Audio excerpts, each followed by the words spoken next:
I saw that. Yeah, I told this to a few people, but I haven't done. Yeah, right. I had a student come into my office hour one day. AI intervention. And he saw my watch. It's all around. I think it's a lovely watch. I think for swatch watches. And Tara, I would have had a collection for you in the 80s, girl. I would have thrived. Oh, good afternoon, everybody. Welcome to our 6th regularly scheduled Academic Senate meeting, and the countdown begins, folks. We have at most 3 more Academic Senate meetings. One of them is only tentatively scheduled, depending on whether or not we have some last-minute cleanup to do. We decided to keep that on the calendar. But otherwise, we only have 2 official meetings left in the semester. Good luck to all of you on the final playwright in the semester. Folks, we also have some people who are joining us remotely. As you know, Kathy O'Connor is serving as our delegate for ASCCC. She's joining us by cell phone here. Danielle is running late, but she will be joining us. As for FA representation here today, Cornelia will not be joining us today because she is not feeling well. But you do have an email that she did share with us just ahead, actually during, just ahead of spring break. You may want to reference that. I will also reference that in my president's report. Otherwise, everybody, if I can draw your attention to the agenda, have a look at this. There will be some items that will be taken off out of order. As you know, we have some time-stamped items. Chris was originally scheduled to come in at 4 o'clock, but he's here anyway, so I'm going to move up his the timetable for his discussion about audit. Also, there is one item on here, very important. It's about the new health information management degree. But within the last 24 hours, there has been a lot of shifting going on. There is a lot of planning behind the scenes. And everybody wants to see this program succeed. So I'll share some of that with you when it comes to my president's report. So that item, however, will be deferred until May 6th, when Lynette might be available and when we have a little bit more news as well. Although Lynette is joining us here at least on the Zoom feed. In the meantime, everybody, can you take a look at the agenda? If we can get a motion to approve the agenda as is. I'll make a motion. Thank you, Laura. We have a second. Thank you, Tara. All in favor of approving the agenda? Any opposed? Any abstentions? Yeah, we're okay. Hey, agenda approved. That means we actually have a meeting. All right, folks. So meeting has been approved.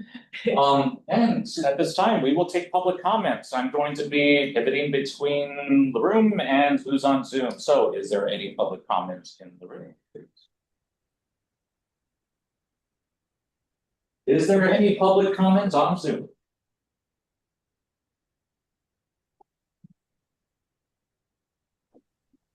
We're like, we're arrested.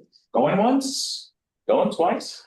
I don't know, it's been a long time since we haven't had any public comments. We're saying it on the inside.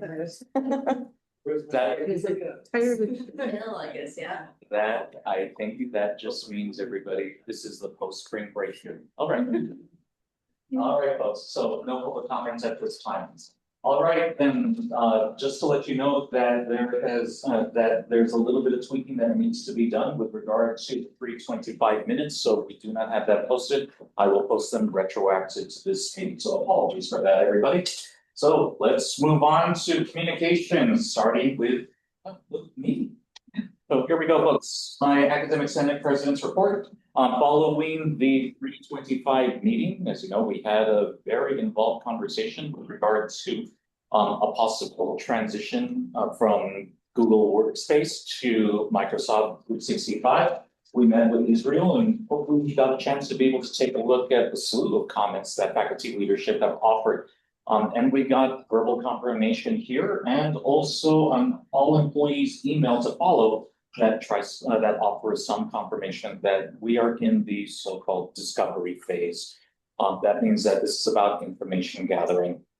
That said, folks, I want to be prepared for the next conversation. I think it's important that we hold faculty broadly. There was interest also from non-credit faculty to discuss what concerns they have about the transition. And if that's something that I can also carry to ASG too, so that they can inquire about students' needs. And as far as that transition is concerned, then I think it's worth it to do. So I will be sending around an updated copy of the initial survey. We'll do this separately. And if you have any feedback about things that we should be asking the faculty about how they are using Google, then please feel free to contribute to the updates to that one. Also, we have ITC ranking updates forthcoming for the April 22 meeting. Also, we wanted to put this on everybody's radar. Please go back to your divisions, encourage faculty far and wide, please come to the faculty lecture. Meeting for our dear Kim Mondo, who will be retiring this year. This is your last chance to be able to see her in action, folks. Other than seeing her at commencement, she will be bearing that scepter at commencement, but you will want to tune in for this one. And she also sent out an email recently saying, if there's a special quote, especially in an age of AI that is important to you, please contribute to the list. But it's also the administration that is trying to encourage all employees to attend. They see this as an important event for everybody. And last year, I have to say, our participation there was a little lighter than I would have liked to have seen as well. We had plenty of students who were there, and I was happy to see them. But I'm encouraging also an overflow room, just like we did when 805 Undocumented Fund was here, to encourage attendance. So please go back to your divisions, go back to your departments, encourage faculty to be there, offer some incentives as well. And an update with regard to trying to pull together a study session. So I received an email from Dr. Andrew Jones over the spring break, copying in Board President Jonathan Abood and Vice President Kyle Richards. They did look into their availability, at least for the dates that were proposed by FPSS for April 22nd to 24th, and they said, unfortunately, a majority of them could not attend. However, Erica had expressed that she feels it is important that the board does attend a study session and is asking for alternative dates. So I had already expressed in my response that the English faculty are more than willing to do so. It's just your crisscrossing schedules will make it very difficult to do this during the day. And we try to do this later on in the day. I will also check with FPSS as well to see whether or not there are any other dates, although we are coming up on the end of the semester. Barbara, please. So we suggested late, like a dinner meeting or something several weeks ago. What has the response been to that? So I think this was the response. But at least no, that was the only one with regard to the 22nd and 24th. I will follow up that email to be able to ask, could an evening session work? I'll make sure to tie in you and also Irene as well. And then math. Yen never answered. I'm sorry? Yen never get back to you. Yen did send me an email back, hoping that we didn't get ahead of ourselves, Yen, since you're in the room, but he suggested that you might actually be able to speak if we got into a study session with the board. Yes. On AB 1705. There's a whole kind of group of us. Elizabeth is one of them as well. Okay. And Gunther, Jen Loftus, Andrea Cullinan, getting anyone? Yeah, who have been working with IR, for example, for the presentation of student success data that they working. Okay, then Happy to all come. I'll take that short list. I'll send a follow-up email regarding English and math, copying all of you in, and say we are trying to organize some possible dates as well. Right. All right, thank you. We have Stephanie, and then we have Kate. Have the Board of Trustees try to put out a few dates for us? It's like flipping the table on that. It just seems like we can keep trying to throw out dates to them, but if they're the reasons why their schedule's so limited, I understand. Then why don't we go out and ask them to give us a few days, and then we can try to adjust our committee work to fit that timeline. But while we're for on this one, here are some other dates that we have, but if you have dates that you can. Suggest. How about we'll schedule around them? Well, Because it's April. except that it can't be in the middle of the day. Yeah. Expect in-person teachers to come, so it has to be, they have to be reasonable. proposals, which is why we have proposed something we think is reasonable. I mean, I think it's true with math too. We don't want one person per department. Multiple people need to be there and we teach during the week.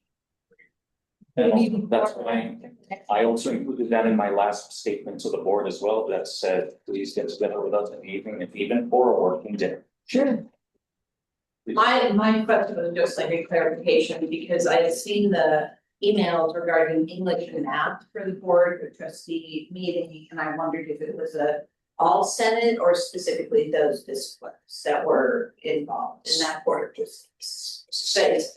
So for the study session, I decided because we had very specialized areas like PSS and tutoring, Exactly. that I wanted to go by discipline, largely English, math being the two areas for which there was a lot of discussion about equity gaps and for which I think we need to fill in the blanks for them. That was my understanding. I just. But at the same time, I don't mind in my board reports and highlighting where the faculty have actually closed equity gaps.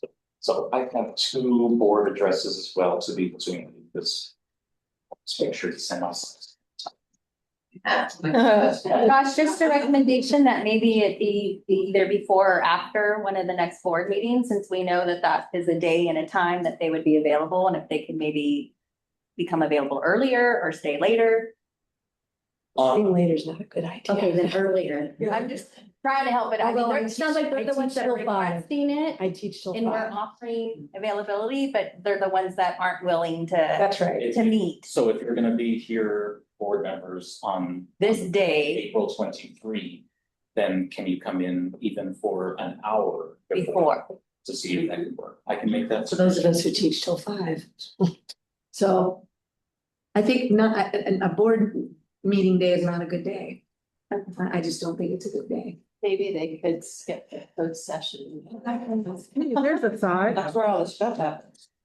How about if I draft my next statement to the board for a request for dates and also what we are willing to do as well? I'll run it by everybody that we've addressed here so that we can have a board meeting. So a message to the board. All right, folks, you may have noticed on the agenda, item 8.1, that we were going to have an initial discussion about supporting the launch of the new health information management bachelor's degree. The original projection was that we were to try to assemble a cohort of 20 students by the time fall 2026 arrives. But that's at the crossroads of several issues, including how we provide a portal for enrollment, how it is that we onboard students, counseling support, and also one of the biggest pieces, curriculum as well. Just wanted to give all of you an update. Having gotten a chance to be able to have my one-on-one meeting with Dr. M. Jonas, and also having a chance encounter with Devin Daughtry, and then another meeting with Devin this morning, and also a conversation with Lynette Williamson, who's heading up a lot of this work. The HIN bachelor's program will have a deferred launch date of January of 2027. There was a lot of concern about getting all of this off the ground. I want to make sure that Devin and Keller both have the opportunity to be able to get what work that they need to get done. And there are going to be lots of conversations coordinating around how to be able to support students in this program, and also having worked on at least one course outline of record for psychology. I know that there's still work to be done when it comes to curriculum. Tara and Laura Castro are both working around the clock to try to push this forward. Hopefully this gives us a little bit of breathing room. So this conversation and this discussion item will be returning.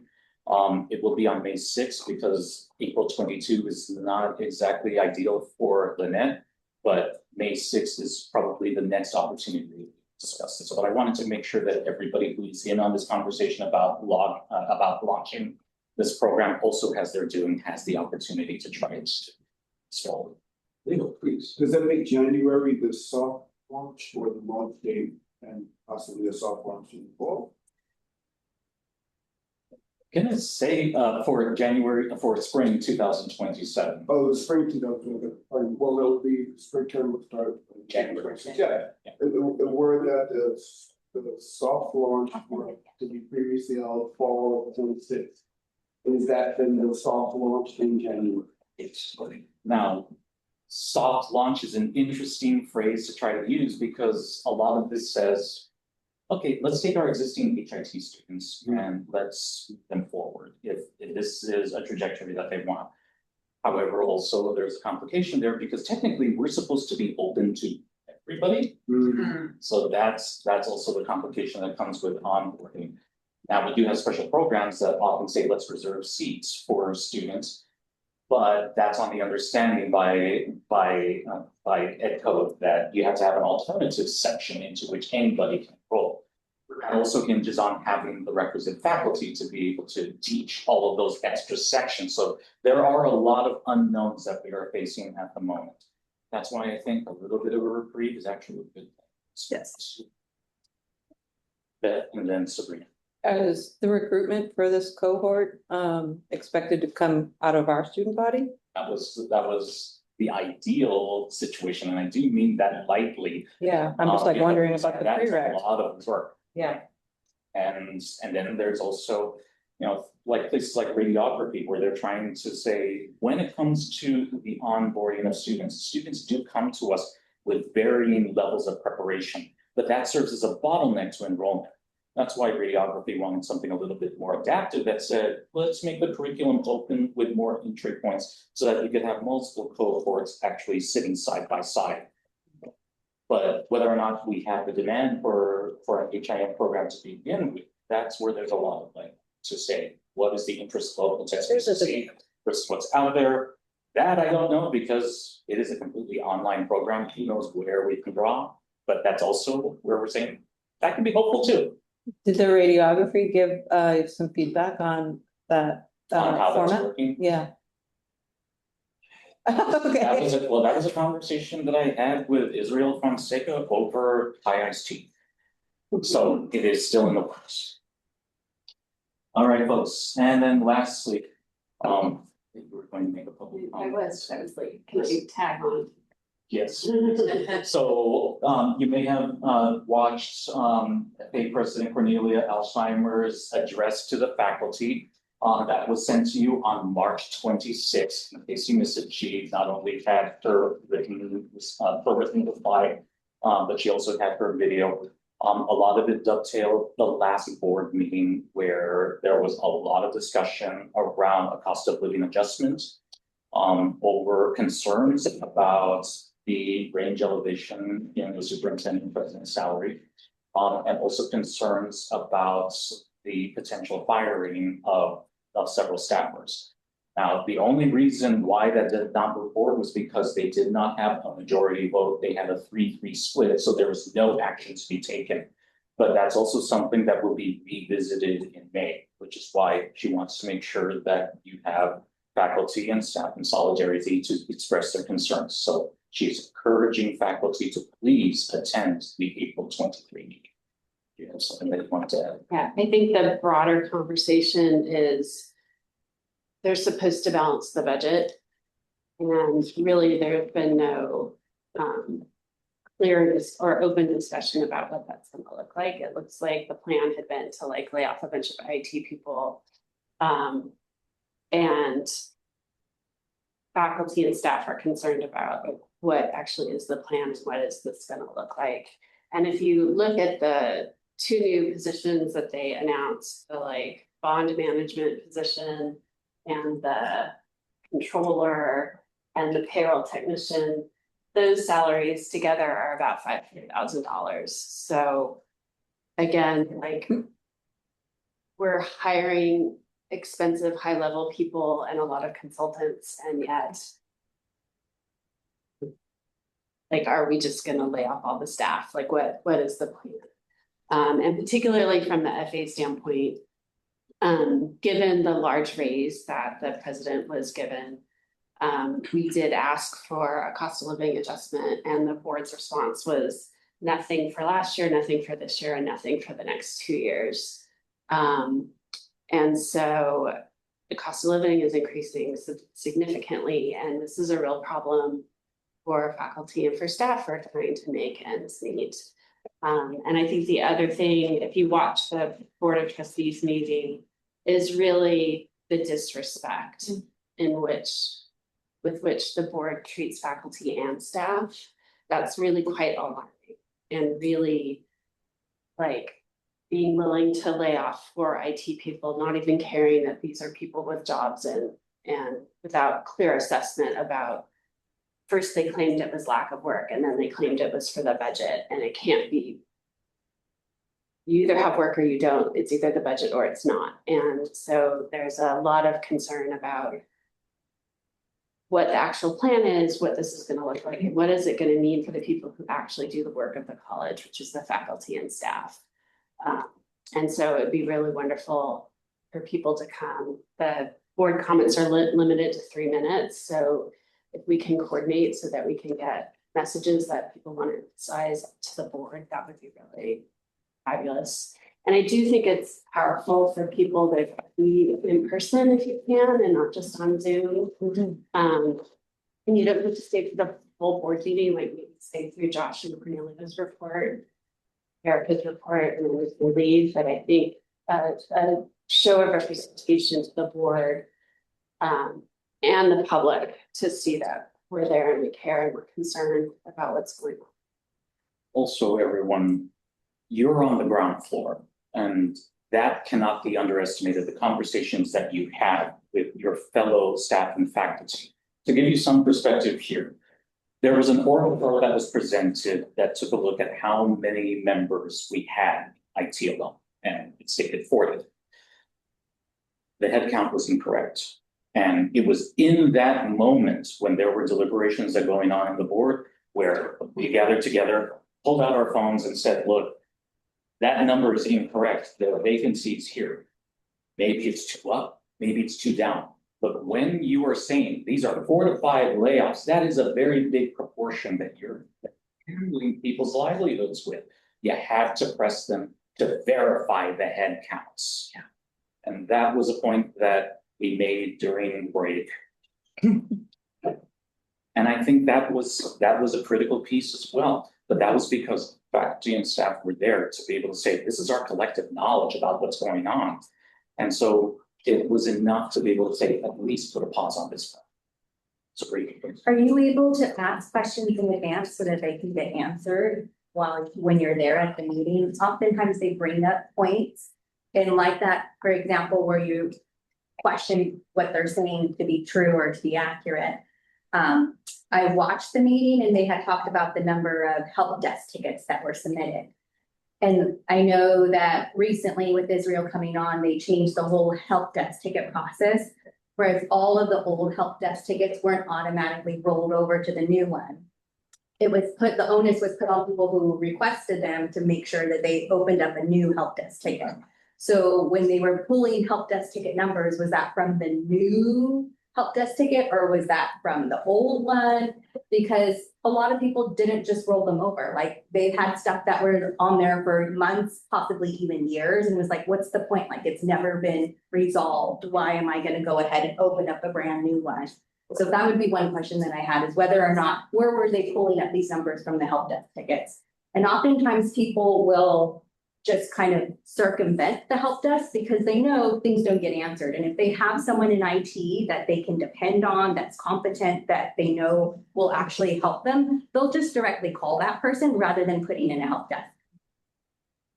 I'm just wondering if that's something that could be brought up or asked, because I know if we go there and we ask that question, it's not going to get resolved and they're going to say, you brought this too late, we can't do anything about it, we can't answer it.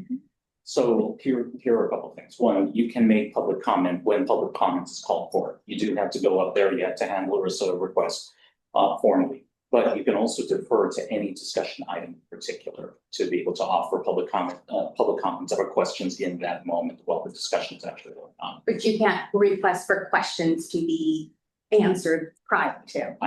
We can always send a collection of questions that we had to the board for any agenda. So.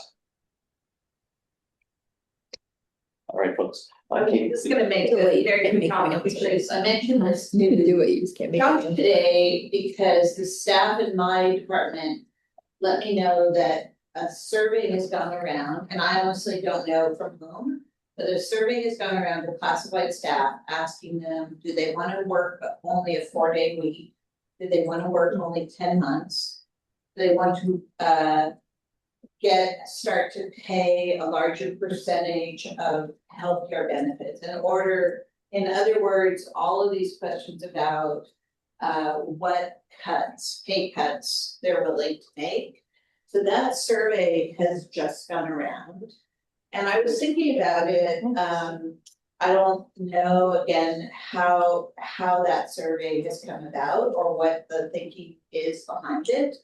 But I just am reflecting about how for so many years, we've had so many questions about what is the actual state of the budget. And we have VP Renberger here, who by all accounts has been doing a much more accurate job with the budget. But I think that we as a community would be happy to come together for the financial longevity of this institution, that we could really count on the numbers and the integrity of what's actually going on. But even a survey like this, which is targeting one group, one employee group, just feels like it's a strange thing that should be something that is transparent. And it is going to be going to all employee groups. And I just raise it to say that that is happening with our staff. And Josh was going to see if he could get more information. I'm actually going to tag Parker here because he is doing this by Zoom. Parker, did you hear Katie's questions and remarks? I did. Can you hear me? We can hear you. Yeah, so that survey was sent out by our CSEA chapter to our members. And the motivation behind the survey was, if we're going into a year of cuts, and we've been told we are, what cuts are members willing to tolerate and what can't they tolerate? Because if there will be more layoffs next year, which we predict and we think is likely, we think that 4 was a harbinger of more to come, severe layoffs, deeper layoffs, then, we want to work collaboratively with the district and with our members to know, A, what our members' preferences are, and B, whether our members who, for instance, aren't in favor of layoffs would be more receptive to another option that we could potentially bring as an alternative to the district. So that was the intention of that survey. Thank you so much, Parker. And we should coordinate over the results of those surveys so that we can also have a united decision as well. Appreciate it, Parker. Thank you. I'll have some follow-ups and I'll also see you at the budget committee as well. Thank you, John. Of course. And with that, everybody, please come to the April 23 meeting. I'll be there as well. All right, folks, I'm going to take the latitude to take something out of order because we have Jamie Campbell here. We have a consent item that you can see on the agenda with regard to PNR's rankings. Jamie, I put up your sheets as well. So let's start with the other one. So hi, I'm the chair of the PNR committee. One of our main tasks is to rank faculty instructional requests that are non-IT related that come through program review. And we started with this spreadsheet, where's PNR there. So we have all these things here that we've been working hard to rank. But first we try and go through and find alternative funding for all of these. And I'd like to thank the entire committee for working hard on ideas for this, but also to Dean, Anthony Poon, and Devin. I'm not sure, is it his last name Doherty or Doherty? Okay. They both found a lot of funding for a lot of these items to the point where instead of all those items, we have 3. For the first time in my memory on PNR, we didn't actually need to rank because we had so few items. We have 2 pieces of new equipment from library, and we have 1 piece of replacement equipment from chemistry. And the rest has been funded through strong workforce scholars and through lottery funds. So the total, instead of, it's usually, somewhere between, I don't know, like $150 to $500,000, it's $14,500 for our total thing. So the process is, we've approved this at PNR, we bring it for approval here, we take it to the budget committee next week for approval. Then we take it to CPC the week after that for approval. They make recommendation to go to EC, the executive committee, for approval and final funding. First step is to get approval from the Senate for our non-ranking, so to speak. I motion to approve these. I was second. But if you still consent, I Miracle. approve Yeah. ANR's rankings and to advance this to CPC. All in favor? Aye. Any opposed? Any abstentions? That was easy, Great, thank you, everybody. Thank you so much, Danny. Wait, oh, sorry. Stephanie. A request from Matt Kay, Okay. that came in an email, and he was wondering, so in recent years, PNR has approved, I'm speaking for Matt Kay, who's not here today, approved expenses, and has directed us to use lottery money, but no increased allocation in lottery funds to our apartments has been issued.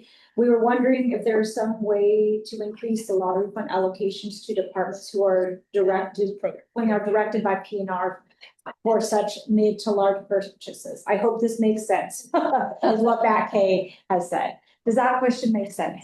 Sure, does that mean that like science is running out of lottery funds to purchase things? I don't think I've communicated with Matt about using lottery funds, certainly people in science. But anyway, maybe this is something that we can talk about when we come to PNR next week, Chris. Sure. The lottery funds and the amount and how that's distributed, and if we could get more to departments. Sure. Okay, All right, thank you. so I'll talk about it, and if I get a good answer, maybe I'll come back to Senate and just give that.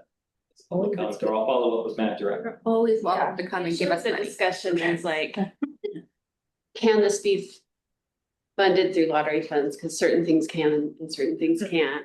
Then are there the funds available? What really made the difference was the strong workforce funding.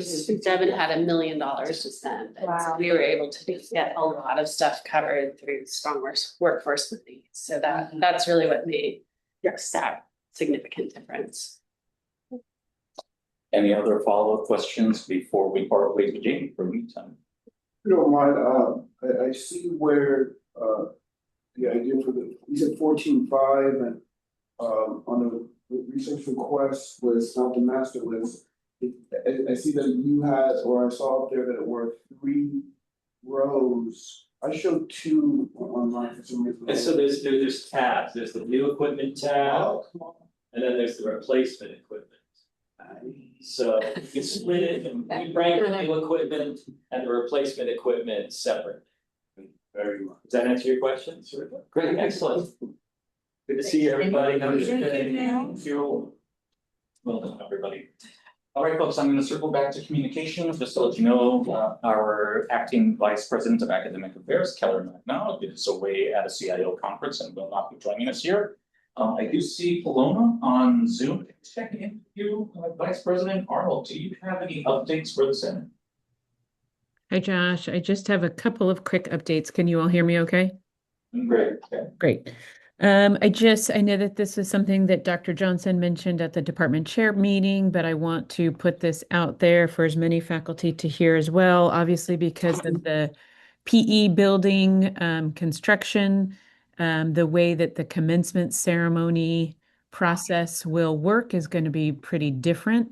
The thing that I just want to share with all of you right now is that instead of lining up on the PE patio, because there is no PE patio, all faculty will be asked to line up or to congregate under the tents that are actually down on the stadium.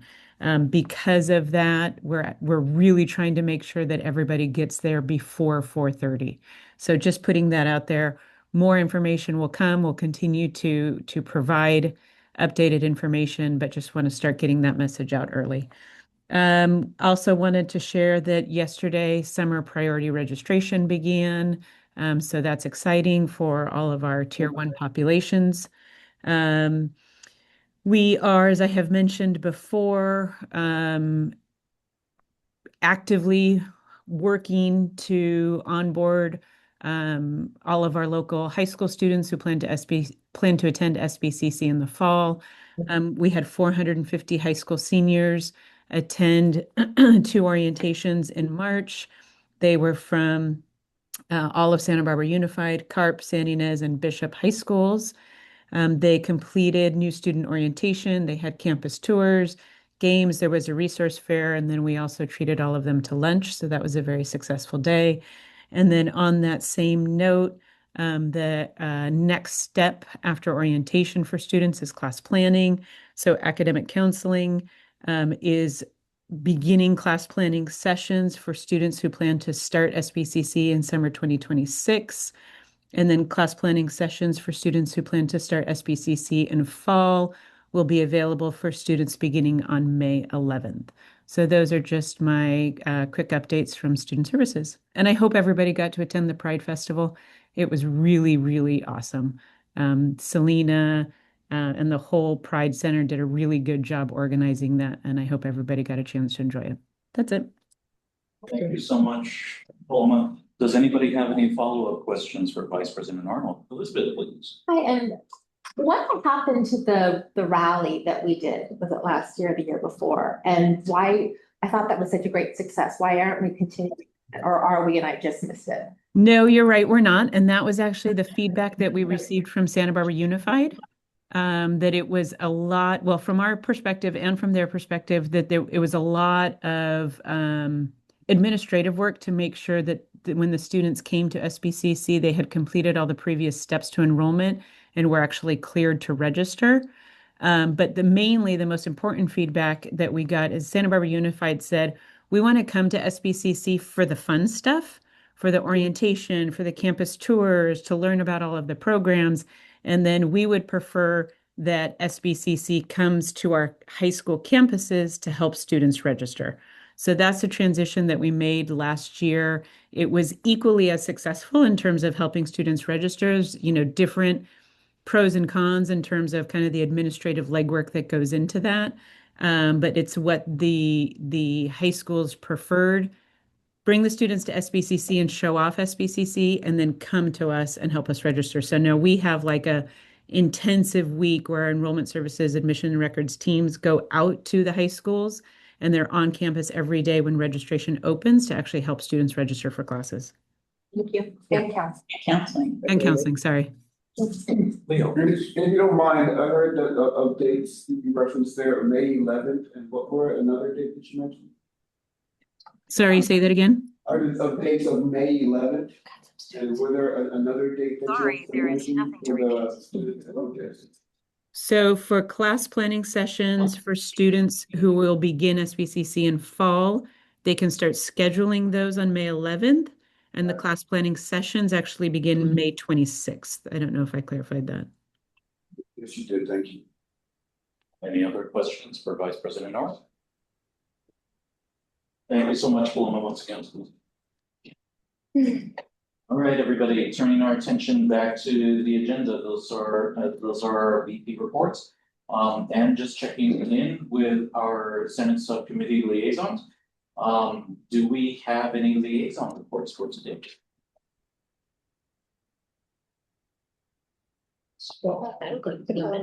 It is post spring break, so. Well, The FPSS meeting for this upcoming Friday has been postponed due to the AI conference, AI symposium, that email sent out from Justina Bueller. So a lot of the folks in FPSS want to participate in that. And as we talked about earlier, we are still waiting to confirm a study session date. There hasn't been a lot of work on the committee based on like how long the meeting's going to be and what the scope of the meeting. So we're still waiting for feedback, but the committee is very much so committed to putting something in terms of tutoring support, the impact of campus, and how we could support the LRC in providing that tutoring space. And the academic policy committee hasn't met, and when they resume meeting again at the end of the semester, they're going to be doing salary class transfers. So, thank you. Yeah, so CPC had a tech review on Monday. And there hasn't been like an official meeting since the last Senate meeting. But did you want to add anything anyway? Oh, we just. I meant walked in and CAC, I meant CAC, I'm sorry, did I say so? I meant CAC. He said CPC, it's a lot of C. Yeah, I'll talk about CAC, do you have anything for CAC that you wanna mention as chair? No. Okay. Okay, though. Okay. Sorry, CPC, I put some stuff in. So majority of the meeting was Mr. Renbarger sharing. You don't have to say it, I'm just letting you know. He shared a bunch of budget update stuff, including progress report on the bond projects, which will include repaving. The also a progress report on the UGF. I forget what the U stands for, general fund. Unrestricted. Unrestricted, thank you. And it included comparing last year to this year in terms of cost savings and cost increases, which I thought was pretty interesting, so I linked that here. And also the primary drivers for the budget. Of particular concern is the healthcare increasing by a lot. Yes. So there's a possibility, they were talking about maybe looking into that. To see if something could be done about that, so that was a big deal. And then a couple other things, there's gonna be another climate survey. This time, the RP group is gonna be doing it. One change that's big is there won't be any like long form responses, like open-ended comment responses. They're going to do focus group follow-ups for qualitative data. And not have the free response type things in the survey, so that'll be different. That for students or faculty? Both, there's gonna be one for both, there's gonna be a faculty one and a student one, so you could encourage students to do the student one, that would be good. And then the controller is leaving. Yep. On Yep. Friday. Yep, he not getting any notice, he's gone. Yeah, Yeah, that's why they put the position out, it's not an additional, it's he's gone. yeah, he got a job as vice chancellor at VCC. Yep, yeah, he just interviewed last week. So they have to get a new one of those. They have to. The accountant, he's in charge of doing all the accounting and he oversees, he's right underneath Chris. Sorry, Chris. Wow. Fun times, right, Chris? Patroller leaving. You're like, why did she ask me to do CPC? I was a little like, what? Anyway, sorry, that's it. Thank you so much, it was good, much appreciated. What's there? All right, folks, doesn't look like we have any other updates for Senate meetings, so let's move on with our informational items.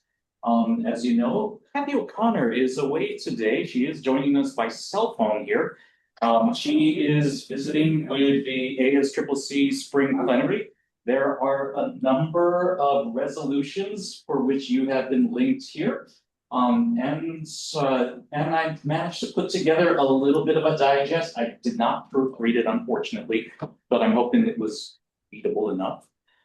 So on this doc, what we are requesting is feedback from the Senate on any number of these resolutions. If there's something that actually appeals to you. For Kathy's part, she has connected the resolutions to some of our disciplinary experts in math and English. But there are also other items for which, for example, assessments and online teaching practices is a concern to our distance ed coordinator. So I made sure to link Matt Mooney with that. One of his comments on item 105.3 for spring 26. Hey Josh, thanks for sending this to me and asking for my perspective. I long believe that the only thing that would truly force a shift in how we assess students in fully online courses, whether we like it or not, is UC and CSU denying transfer credit. If that is where things are heading, then we may have little choice but to require some form of on-site assessment, such as testing centers. So I'm glad that he's actually brought that back into conversation as well. And realistically, this is about literacy and skills assessment that we are doing, and the temptation to stream into academic dishonesty is just too high online. So I actually like that he included this statement here. Obviously, Cornelia also included some comments as well on anything collective bargaining connected as well. This see, there were also some items on AI as well, for which I've asked the TLC to be able to weigh in. I won't go through these documents exhaustively. I have my own comments that I'm going to be offering. Kathy would very much appreciate your feedback on this. And because she is going to be voting on SBCC's behalf on Saturday. So please try to get your comments in by Friday, 5 p.m. Thank you, everyone. And Sorry, can I, yes, please. can anybody comment on that, or is it just? Not just anybody. I did link a couple of other people, but you should have editing rights. No, I just wanted to know if I should tell me and then if they. Yeah, if they could just send their comments your way and then you can add them to the list. And yeah, anybody can comment, Josh. Anybody can comment. Can you hear me? I think, yeah, we can hear you. I think that she means, does everybody have permissions to be able to edit the document? So anybody's welcome to be able to offer some comments, but they have to be coordinated through the senators. Josh? Do you mean comments at the state senate, or do you mean just comments on the document? On the document itself. Josh? Yeah, anybody can comment. I'll look at those on Friday, and then I'll have some idea if you have any opinion on any of the resolutions. Thank you, Kathy. Lori, please. Just so that you know, the resolution 108.03, ensuring accessibility and universal design for learning across instructional modalities. I worked with the AI caucus group for the language in that one. Okay, thank you. Were there any other comments that you wanted to offer so that Kathy can have that at a glance?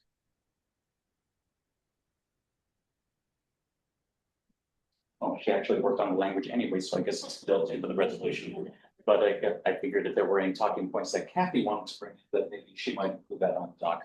Barbara, please. In case I'm missing, I see a math specific resolution. Is there English specific? I didn't see anything.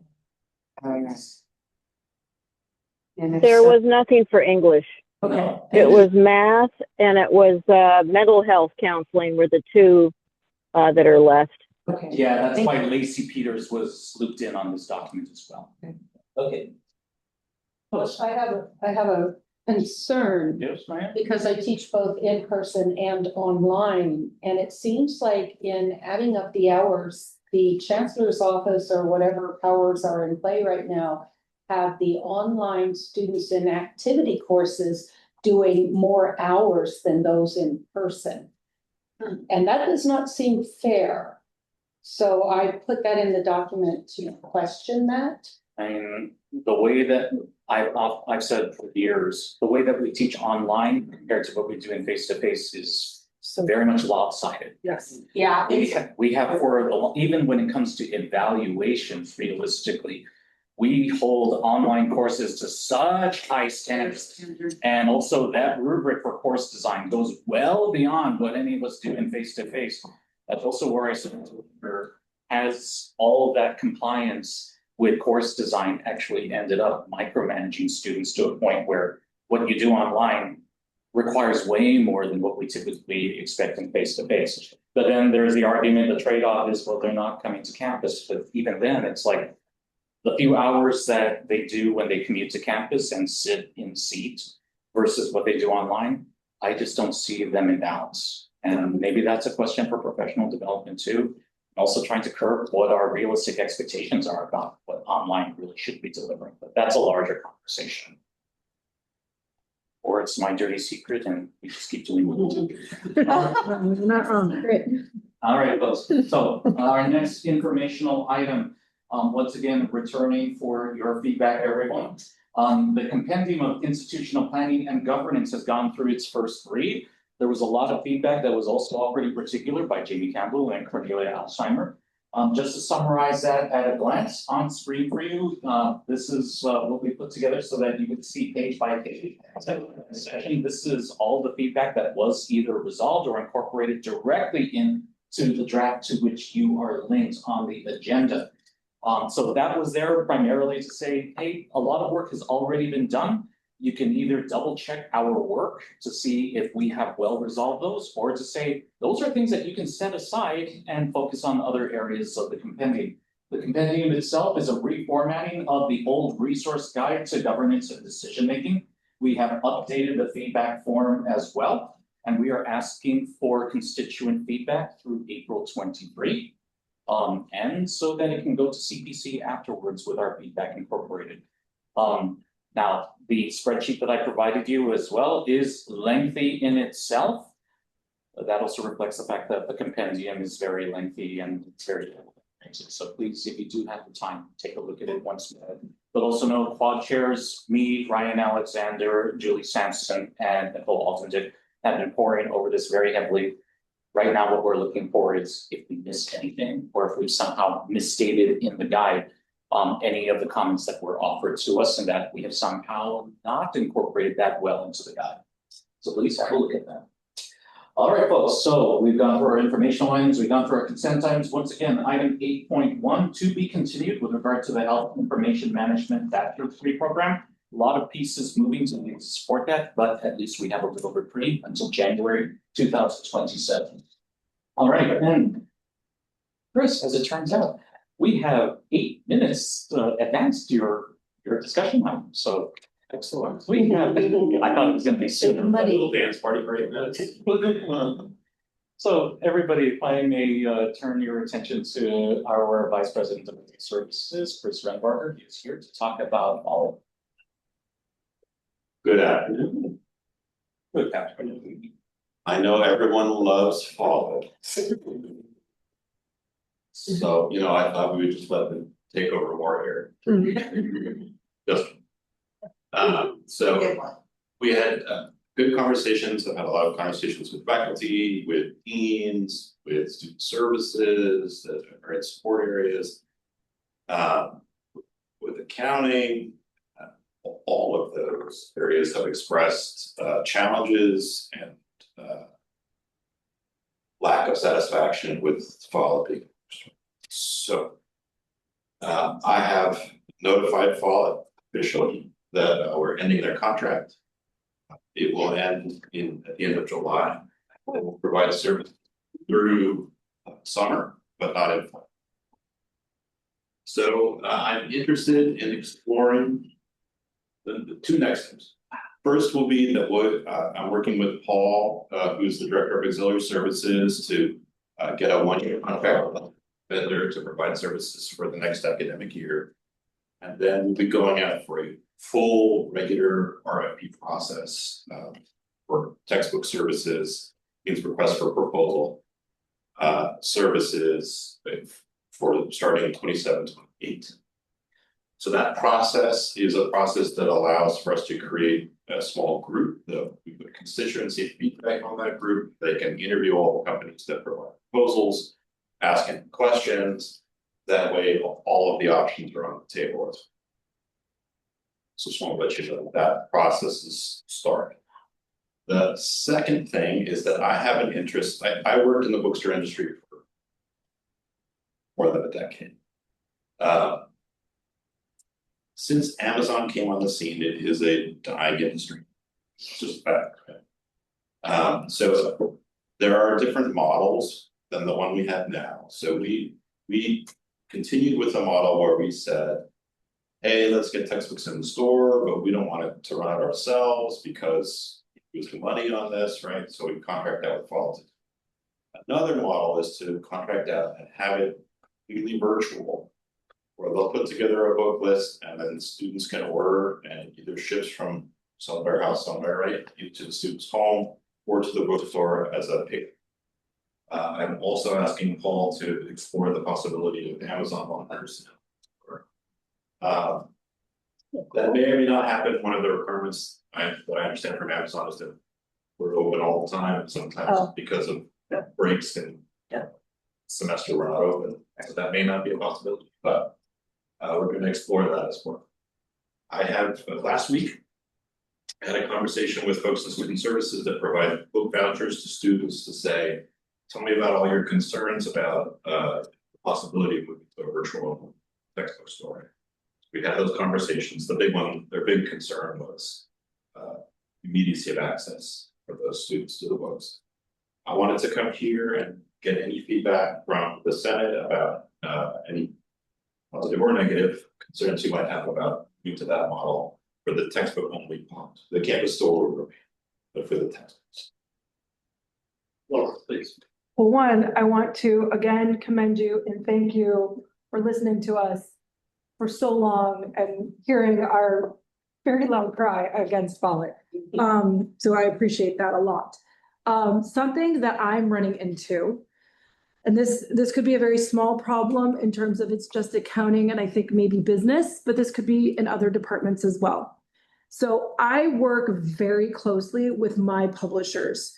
McGraw-Hill primarily, but also Wiley, also Pearson, also Cengage, because we use all of those books in the accounting and finance program. Okay.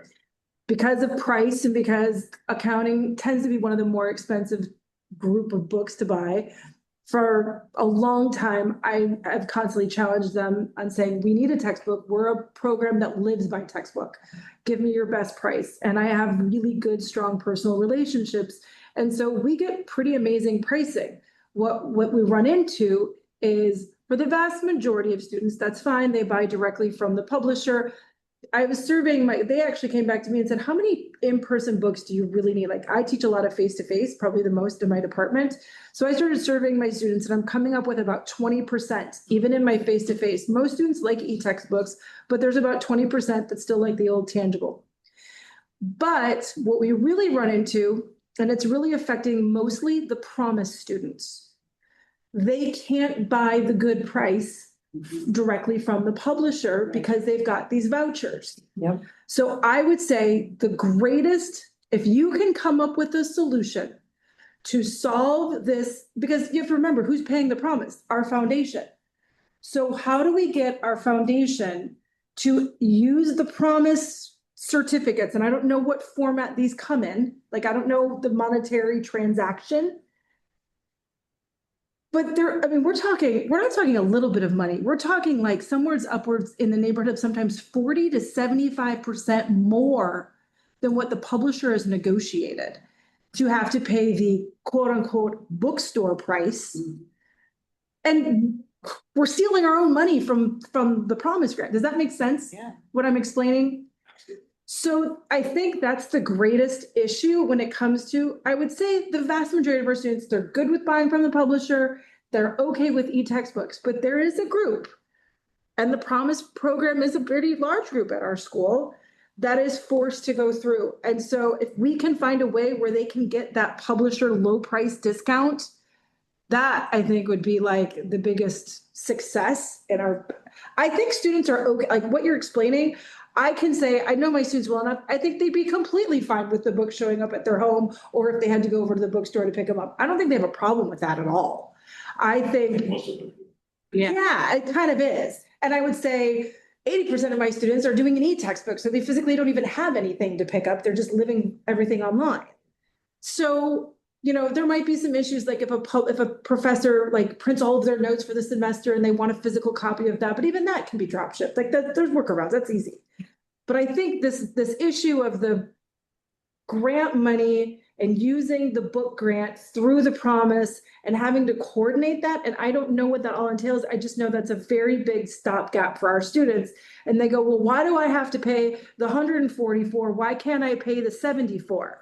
And I said, because you're a promise student and there's no way for the publisher to take your book grant money. So I don't know what the workaround, and maybe there isn't, but I have to think in this day and age, we've got to be able to find a way for that to happen.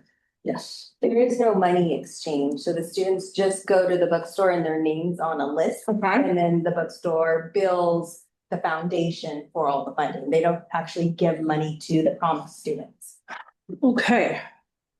I feel like we can come up with an accounting way of making this work. Like this isn't. And the numbers are higher in certain English classes where more and more of them want hard copy. Yeah. And lots of them are promise students. Yeah. So it's not just promise, right? I mean, it's. Yeah, there's VOPS students. Yeah, there's lots of different, and promise is probably the biggest group, but yeah, It is. there's lots of different. But they've been limited by that. And that's one of the arguments I would have with Follow, where I would look on the published website and go, look, they could rent it here for $30-something, and we were getting charged 70-something for this. It was highly operating. It's a discussion with the foundation. Yeah. Not so much with the bookstore.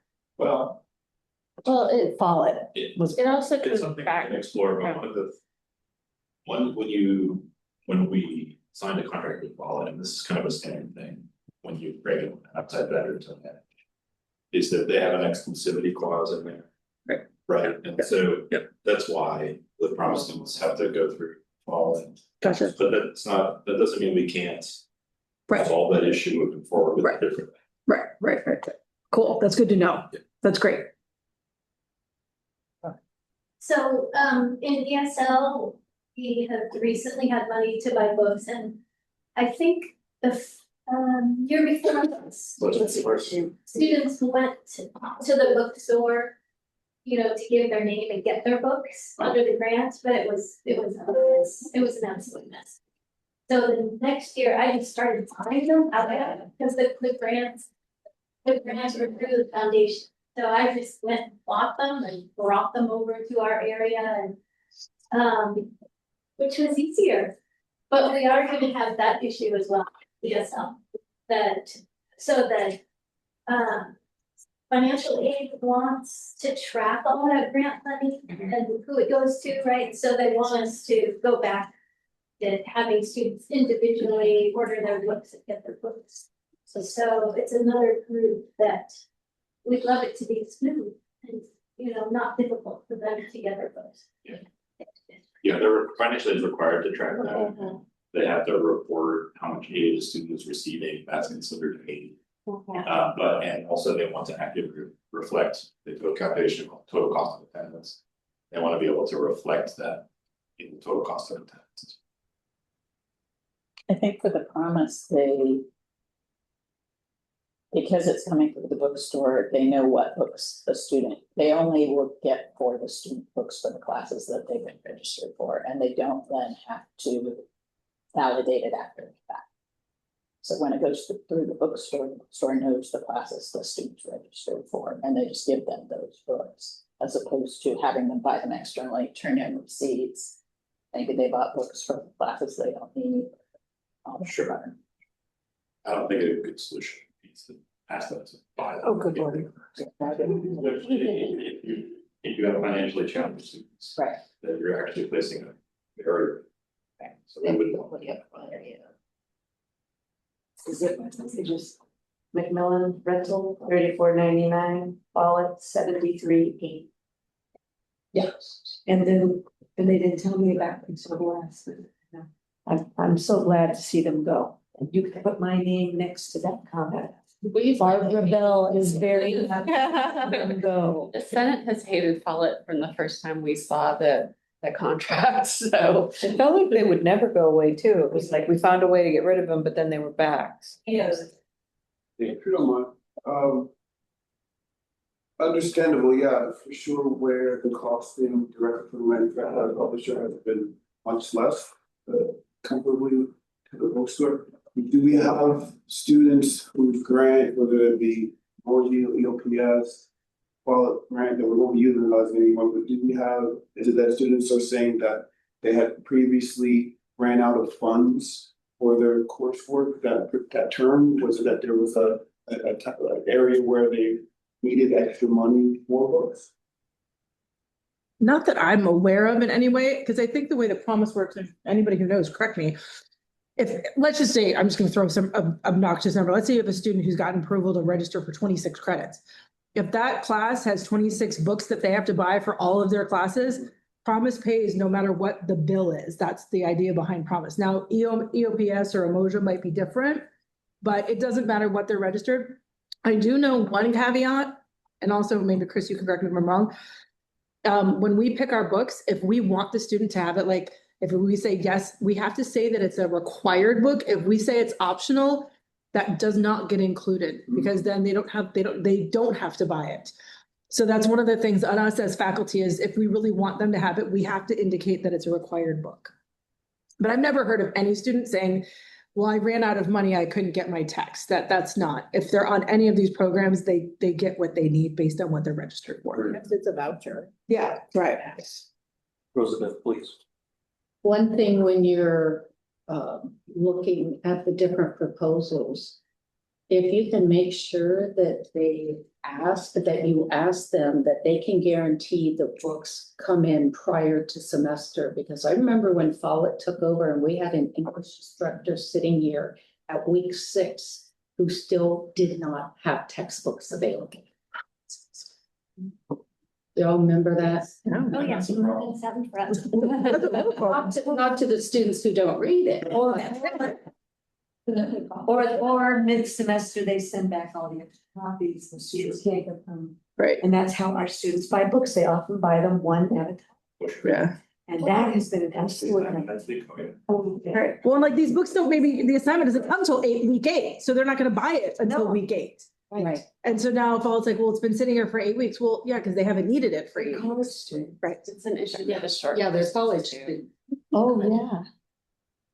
Yeah, they underbought all the time, so we had to, and then the way that we found out is that students would come to class in the 4th week and say, oh, there are no more books. They're gonna order some more. Right. And it's like, oh, how long is that? And then we'd hear from somebody who wanted to the bookstore a week later that there were books, and then more students would come and say, they're out again. And now it's week 6. Yeah. So, if there were a way that we could just order them online and they would just come immediately to the house, that sounds like a lot better than, especially, so our program is largely in the evening and the bookstore is not open. Okay. So if students trying to get there on the one night where it's open until 6, and then having to wait another week for that time, or take off work and all that, so. Nice to have access differently. And then when they send books, when Follett was sending books to the house, it would take a week or 10 days to get to the house. Whereas if they could figure out how to get to the bookstore, that was a little. The return is bad too. Yeah. It's a challenge to get Caravan. books in there. It's a general question and I don't know enough about the online model, but one of the frustrations that we had here with Follett in person is that the customer service was not great. And then what often would happen is, well, now we've got to call so-and-so. Manager so-and-so is not on site. He or she is somewhere else. They couldn't make decisions without talking to so-and-so. That was very challenging. Now, if you go fully online, then you do have questions and you want help doing, how does that work? Whom do you talk to? Chatbots. Maybe. So Definitely. one thing I didn't say that I should say is that we currently have 2 employees that are reimbursed, Follett, Peter, and Rick. And Peter is the textbook information person that Greg works shipping procedures. So both of them will remain. Awesome. And so the model that I would imagine related to your question would be that Peter would be there to be in physically present and to answer questions. And we would give him authority to make decisions. He's really on it. He's solved all of my problems. Every time I've had an issue, he can solve it like that. Sabrina. When did you say the contract is ending again? Yeah. End of July. End of July. So how does it work with book owners? I mean, we're putting them into a system that somebody else is gonna have access to that system. Right, so we will ask them to extract all the information that they get and provide that to us. Technically, they're supposed to do that anyway. But Peter's the person in the store who's doing that work now. So they'll continue. Sabrina. Do they currently buy back students' books at the end of the term? Follett? Yes, So- but that activity is much reduced. Yeah, okay. I'm just curious, since they'll only be here till the end of July and some of our summer term courses don't end until after that, will they be able to buy back, like sell back their books if they wanted to? They might be able to through The new person. the new vendor. Okay. I have a dumb nerdy question, accounting question. So I read the contract because I know the Follett contract pretty well. based on the way it was written, do we have to write them a check to get out of this contract? Good job. Yeah, there were some loopholes, but thank you, appreciate that. Greg. So Chris, I hope you got what you needed. The Senate itself seems universally happy that all of this contract ends. And the move, although there are lots of questions about how we coordinate online orders and dropship methods, and also that the possible Amazon locker. I think that they're in favor of anything that will give students more flexibility and access to textbooks. Yeah. Okay, one more thing, if people are putting together, I know a lot of my faculty put together packets, is that still just like reading packets, will that go through duplicating and they get sold in the store that way? Okay, that will stay the same. That's not really something we can farm out to an. No. Okay, no, fine. Yeah. Fine. Okay. Do you already have someone in mind for the variable year? Not sure yet. So the inclusive access program that we have continued even with as the contract company called Vital Source. And Vital Source has a division or arm of it called Academos. Oh, yeah. And so we are potentially working with them for that transition year before we go out to the full process of gathering. Is inclusive access the thing where the students have to opt out? Yes. Is that something we can get out of as well? Because that is such a barrier on students who don't opt out. Versus the all paying other than out. It's not considered inclusive access if it's an opt-in, So lame. right? No. But in answer to your question, absolutely, we can make the decision as an institution not to have that anymore. Here's what happens. The idea is supposed to be in concept. Right, we understand. That the book's available to everybody on day one, and then it gets assigned as like a class fee, right? But they don't charge that class fee until a little bit later because someone will add or drop. That's part of what creates the problem. Because the students don't see that fee until the add drop deadline passes, and then it shows up on their account, looking at their account at that point because classes have started, etc. So if it were the desire of SBCC to get rid of inclusive access as a whole, we absolutely. I have to tell you that personally, it's not just my decision to make. I really don't like it. Yeah, automatic text billing. I think it creates part of what Amazon and rentals and all of those things have done for us is create opportunities for students to get what they need in ways that are less expensive. Inclusive access, while it does have the potential to get books in students' hands right away or books in students' systems right away, takes away the choice. Yeah. I don't like that. Yeah, and students don't often realize, and then they can't register for the next semester. Right, they put a hold on They them. hold on their- Or get their degree or Yeah. do anything. So That's like a faculty, sneaky way to charge them for something that they don't always know that Right. they have access to. when faculty submit their book orders, you can opt out of inclusive access, so that's what I do. It sounds so appealing that a lot of adjuncts, I think, don't. Yeah, so I try to, Sounds like it's a good it thing. sounds like it's a good thing, that's not a Right. problem, but like, Yeah. I always tell social science, like, you Yeah. can, Opt out. better to opt out. so that This you is why don't we get- had an ASCCC resolution that wanted to change this from inclusive access to automatic billing. To call it what it is. Everyone, I'm trying to be mindful of the time here. We are at 4:15. Chris, as always, Thank you. much appreciated all the work that you're doing since you've been here. You've been trying to make things better for the campus, so we very much appreciate you for this lessons coming here. Well, thank you. Point of information, since I'm on the foundation board, I know they are also looking at trying to figure out a new book thing. Yay. So there is listen to that possibility. Yay, yes. That's encouraging. Great. Thank you. All right, everyone, if I may draw your attention to our items for discussion. I'm returning to this discussion about our APs regarding academic integrity, and also because this dovetails on our department chair meeting. Many of you are aware that a recent court ruling had looked at the role of AI and also where that intersects with accommodations and where that may rub up against intellectual property rights as well. Just to draw to your attention, at least on EP 5550, academic integrity. With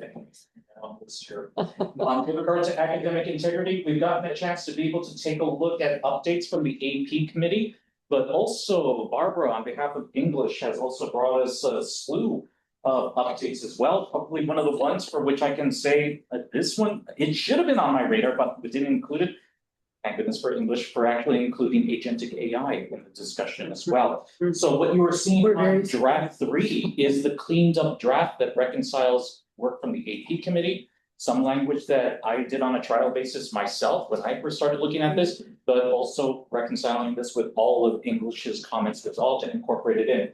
So all of the text that we have looked at has been highlighted for you in green.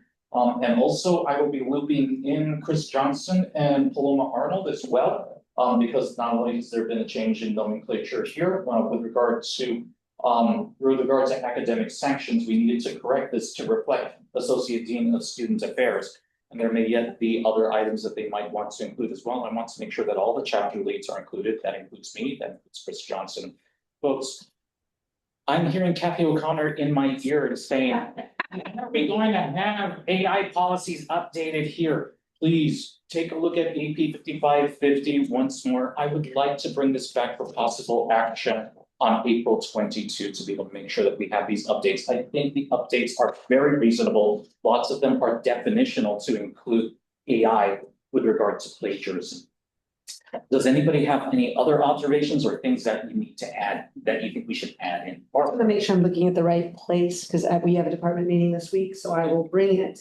But in the link, is it draft 3? Is that the one we're looking at? Yes.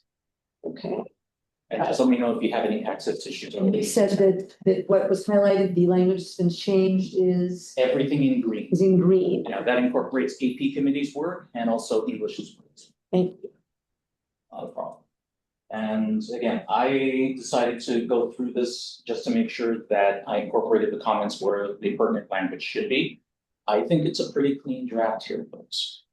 So that's AP 5550. Please have a read through this. Let's see if we can bring this to action on April 22. I'd like us to have some updates on this. All right, folks, and also remember, this still has to go through the BPAP process. We are in the process of collecting feedback from the Senate and saying this is the language. We are the primary constituent group at this point. All right, the other, with regard to AP 3715, intellectual property, there is some language that I tried to incorporate here that we also saw in AP 5550 with regard to the institution's own discretion when it comes to AI use, because that also rubs up against recent court rulings with regard to whether or not those accommodations that students are approved for trump intellectual property rights. There are lots of concerns about faculty's own course materials being submitted to an AI. That leaves us with some education as to what we mean by AI. There are some AIs built for an express purpose that are not the same thing as the large language models that are freely available out there on the web. Some of these also, if we were to consider Gradescope, for example, even the vendors for Gradescope said, saying that this was AI assisted was probably the worst way to market this because it's not what we're thinking when it comes to large language models. So that's where Tara has often been part of that conversation that says the faculty need to be aware that not all AIs are the same and that they have sometimes express purposes and sometimes they are built specifically for things like note-taking or transcription or writing recognition. And so their purpose in AI is very constrained. And then there's also what our students need when it comes to their learning disabilities. So I decided to go ahead and link the agenda to the following documents as well. So, that one, that one. There it is, legal language. So this was actually on the department chair's agenda. It was Jen Garnett who provided this to Keller.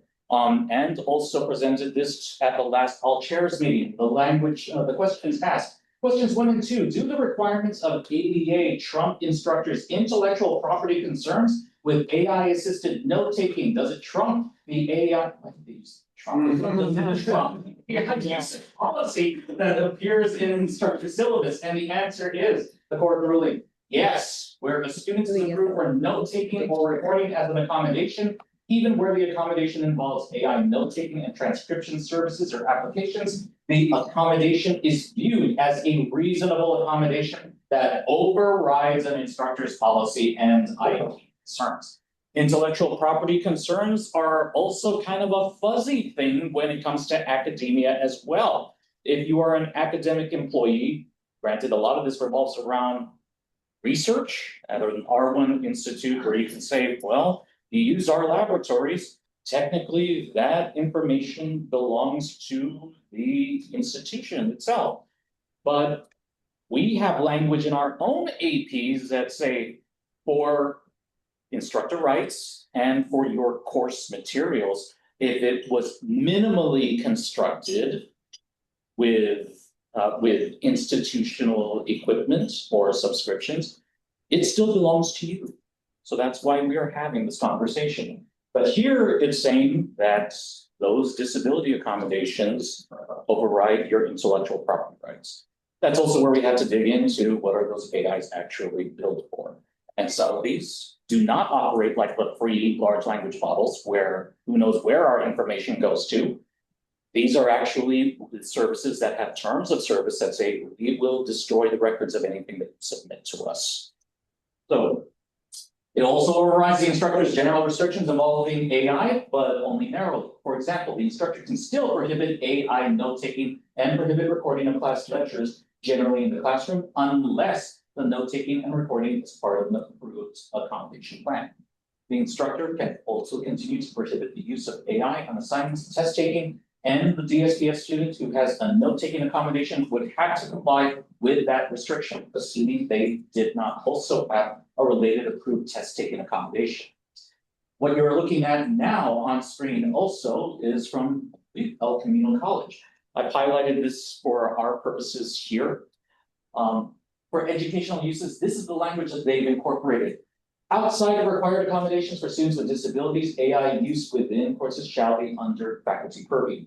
Accommodations making use of AI systems that are not purpose-built assistive technologies shall be tailored to meet the student's needs as defined by the identified functional limitations.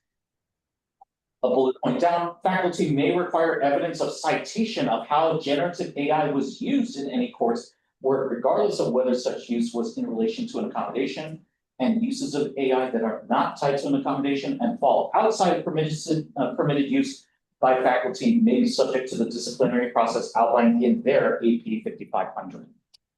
So with that, folks, we've had Rob, we've had Jenna, we've had also Lori who've been waiting for us to get to this conversation. I'm going to open things up for them just in case they want to weigh in. And Jenna, since you furnished this to me as well, and also to Keller, I just wanted to ask, were there other things that you wanted to put on the set today? I just want to say thank you. Great presentation. I think it's fairly self-explanatory, but I'm more than happy to answer questions or respond to concerns. Okay. Thank you. Wow, I actually did that well. Yes. Competently into the answer. Yay. All right, folks. So, Josh, real quick, just for the Senate's knowledge, AI is definitely in assistive technology tools as it is in all the tools that you as faculty use in your teaching. So we're trying to align what's happening in the technology world with what's happening with all the tools that are available to students with disabilities. And I went to an international conference, I think it was last month, and all the sessions were AI for everything, for students who are blind, with learning disabilities, neurodiversity. That's just the direction it's going. So this is really key to that conversation. yeah, a few snippets that you offered me as to what happens at the disabilities conference. It is incredible what things are down the pipeline. Just to give you some perspective also, it was, God, his name's escaping me. Musician, 1980s, not Ray Charles. Who else might be? Stevie Wonder was there, and Bionic Eyes, folks. Oh, Beyond what we're looking at with Geordie LaForge. Pretty incredible. Now you know how that starts right there. All right, folks, so I took a first stab at this. So there are minimal changes that I've introduced to AP 3715, but there are two sections that I thought needed to be addressed. One was on the definition of course materials. What I've written for you in green and what I've highlighted here, I think they can be reconciled. The old language reads, course materials means materials prepared for use in teaching, fixed or unfixed in any form, including but not limited to digital, print, audio, visual, or any combination thereof. Course materials include but are not limited to lectures, lecture notes. It's our stuff for which we're worried. Is this going into an AI? Course materials, syllabi, study guides, bibliographies, visual aids, images, diagrams, multimedia presentations, web-ready content, and educational software, but I added it in green. Course materials also include any digital or multimedia content created by an instructor, all of those videos that you put together during the pandemic, for which audio transcription videos can be compressed and they can be put to a transcription software to be able to take all of your dialogue and together at a glance, which can then be ported over to a large language model to spit out those assignments. So if you're thinking that there are ways that people can get around anything that you can do, yes, they can, but we have to recognize that. Course materials also include any digital or media content created by an instructor that is used for instructional purposes, whether delivered in person or online. So I wanted to make sure to firm that language up with regard to course materials. But that's where we hop down to this section under employee intellectual property rights. So all the sections that are outlined for you in green is new language that I just took a shot at, folks. I'm not married to any of this, but wanted to turn this over to you to see, could this work? A faculty member who is the creator of an academic work in his or her area of expertise created without a substantial use of district resources owns the intellectual property rights to that work. Academic works include textbooks, lecture notes, and other course materials. That's why we had to tidy it up above. Literary works, artistic works, musical works, and architectural works and software. The new language, students, employees, or third parties are prohibited from recording, reproducing, distributing, or uploading course materials into any online platforms, including artificial intelligence systems or platforms without the express written consent of the instructor. Exceptions include AI systems or platforms the institutions have deemed appropriate to meet academic accommodations for students with disabilities. In other words, purpose-built AIs used for note-taking assistance and transcription to incorporate El Camino College's language. Had to turn it over to several English faculty in State Channel Islands to get their take on it as well. Any thoughts, folks? It's a process question. Is this going to committee? Or are we the committee? So this needs to go to the AP committee to see, to get their take on it. I just wanted to make sure, in light of the fact that we brought this to the department chair meeting, we've got to address this because we have a court now. It is law, so we need to have updated language. But I think this should go to the AP committee, frankly. I think it could go to members of ITC. I think it should go to NPSS as well. Any other thoughts, folks? Stephanie? I have a general question. Feel free to table it if it's not that relevant. But what happens if we have a student in our class that doesn't want to be filmed or recorded as part of the course discussion? So like in some of my online classes, right, a student can choose, send me a message and they can choose not to turn their video camera on because if certain things are recorded, they don't want their face or image to be tracked back to them for a variety of privacy reasons that they have put forth. And so, but in my face-to-face class, like oftentimes, you know, like a student will come to me and they'll ask for a certain recording, but they won't record the whole class period. They'll just record me giving an explanation. But I could see that if I had to let the students know that they will be recorded for accommodation reasons, I could see not every semester, every section, but students coming forth, not that infrequently saying that they wouldn't feel comfortable, they would like to move into a different section. And I don't know if it's, I don't know, it might actually intersect with intellectual property issues because students are mentioned here.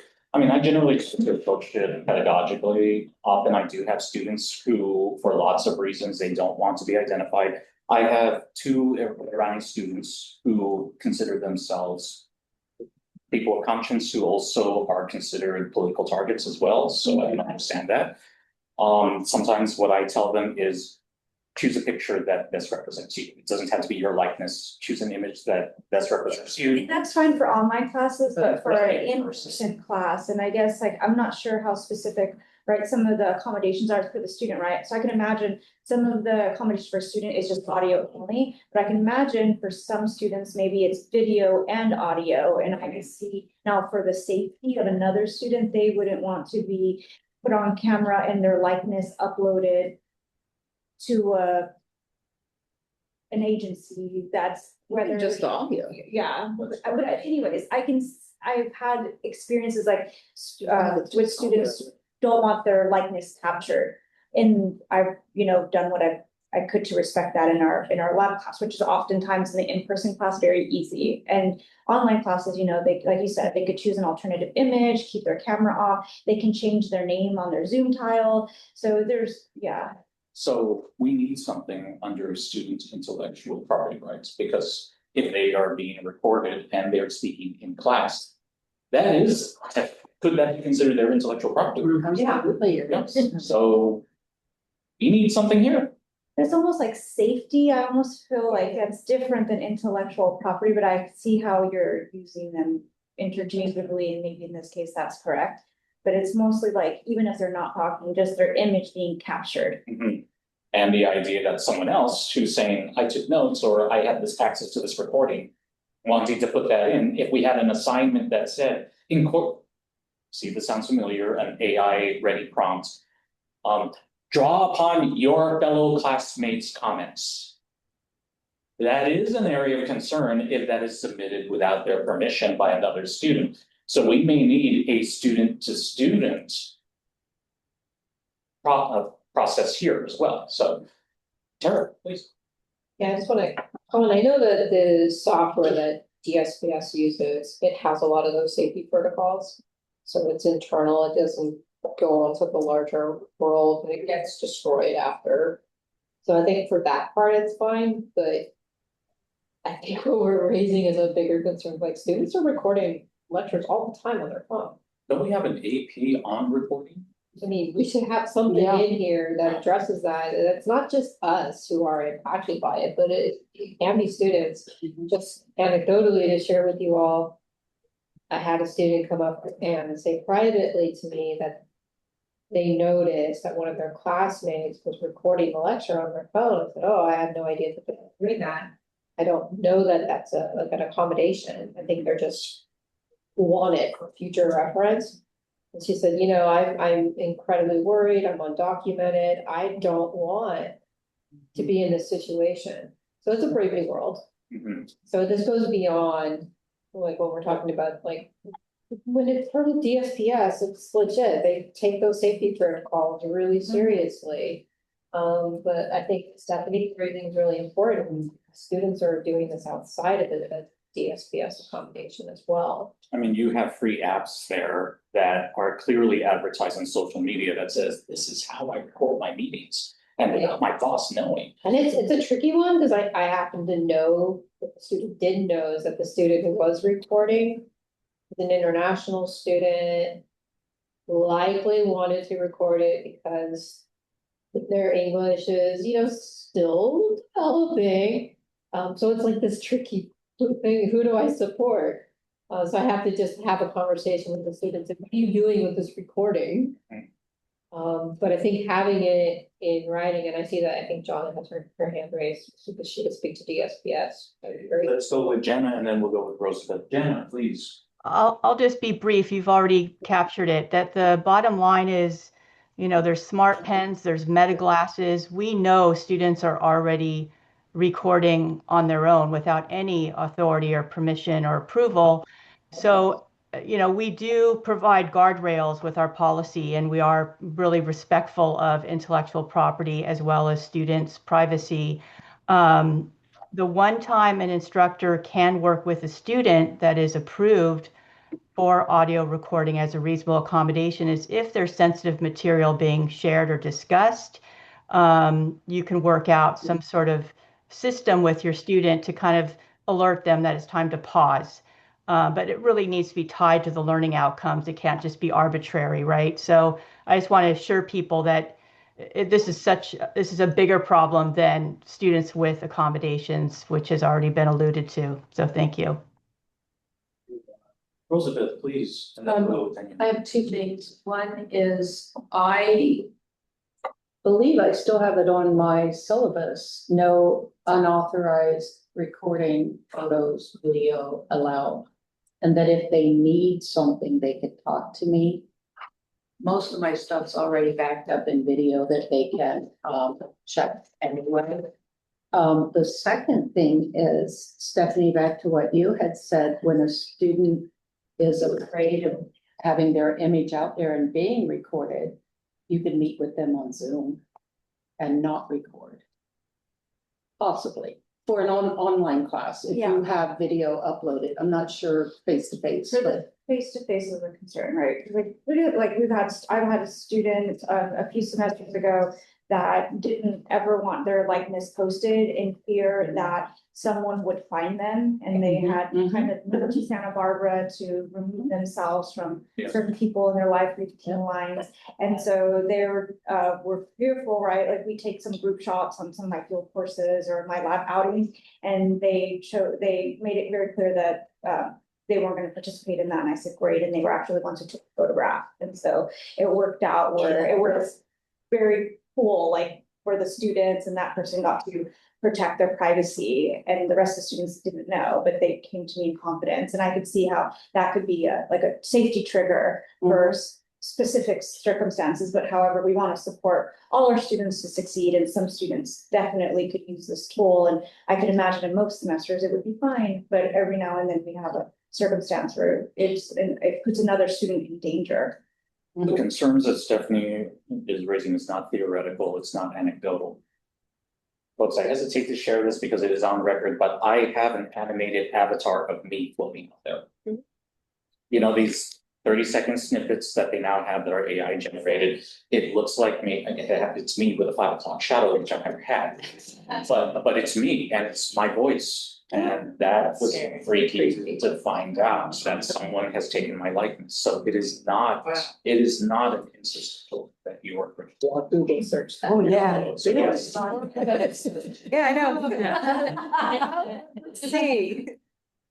It is scary though. It is Yeah, I have enough pictures of me out there. Folks, just do a Google search on me. You'll find me pointing to pieces of reproductive anatomy like they exist out there, but that's a problem that has just been augmented by AI.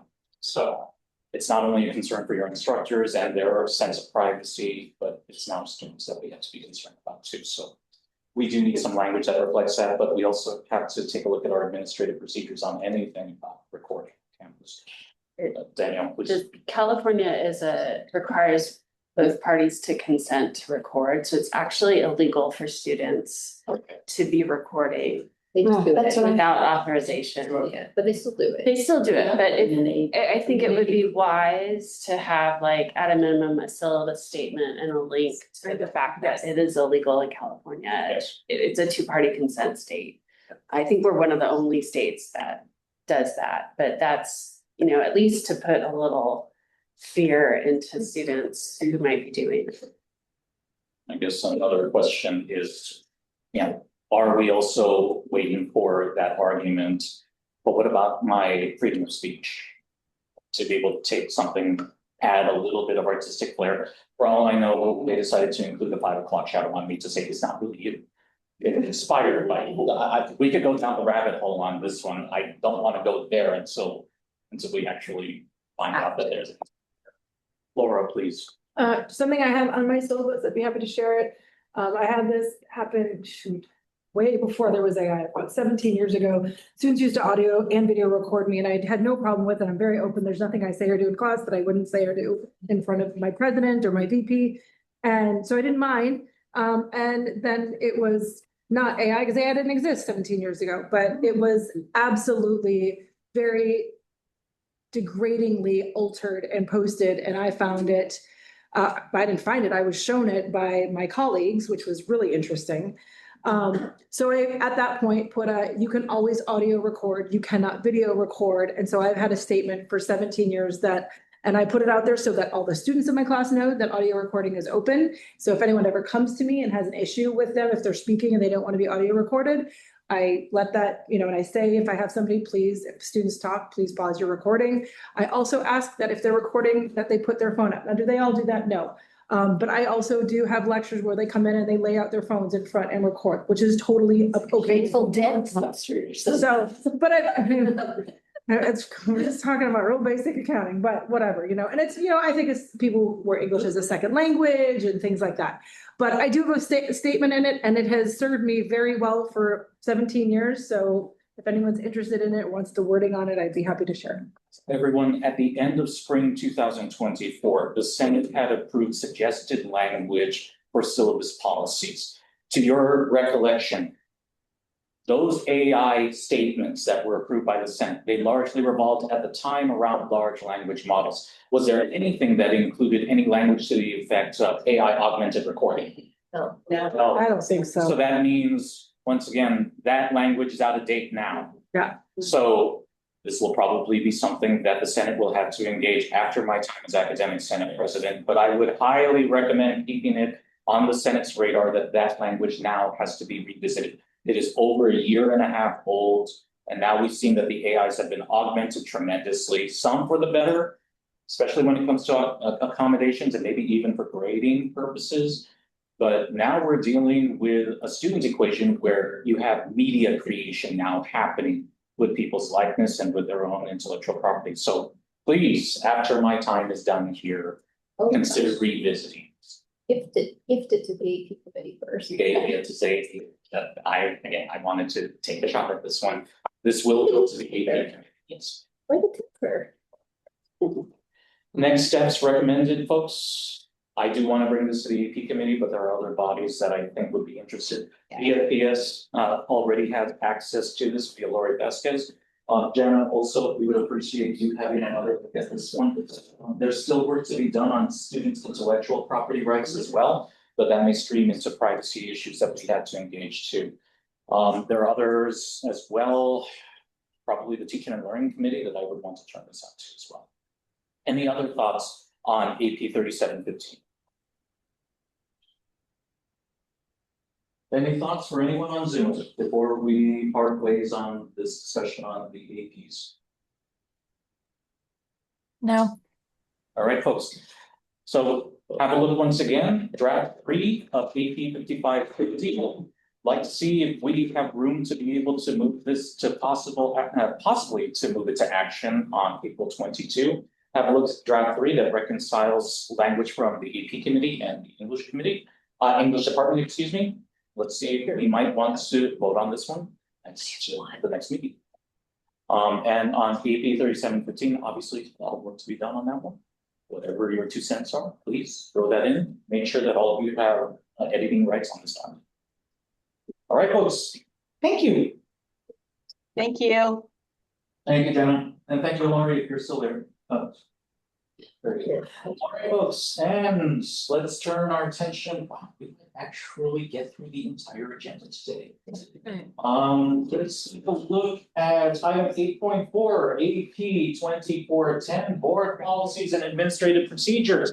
As I said at the last meeting, there is a reason why this AP, aside from legal updates back in 2020, has not seen any major updates since 2018. And that's because this is about the process by which our board policies and administrative procedures go through the entire workflow, going through constituent review to have recommendations from the superintendent president forwarded to the board to be able to approve any changes. So obviously an area of great scrutiny because people want to assure that all constituent groups have their say when it comes to the approval of any changes to these BPs and APs. This is our decision-making process. And also there had to be some language that was introduced as well to be able to make sure that the APs and APs do not get caught in a loop where we constantly say, we need to go back for revision, we need to go back for revision. Sometimes there are going to be legal updates that are required to stay in compliance. Although there's concern there that says, okay, when it comes to some of these legal requirements, if it's time being of the essence, or if it's because this is an emergency, that begs the question, well, who said it was an emergency? Or is it the case that there are unforeseen changes that we should discuss? The state says we have to go forward with this to stay in compliance, but did they actually think about what we on the ground floor are anticipating when one of these goes into action? That's not an insubstantial question either, because even though we can start the process over again for reviewing, these are legal changes.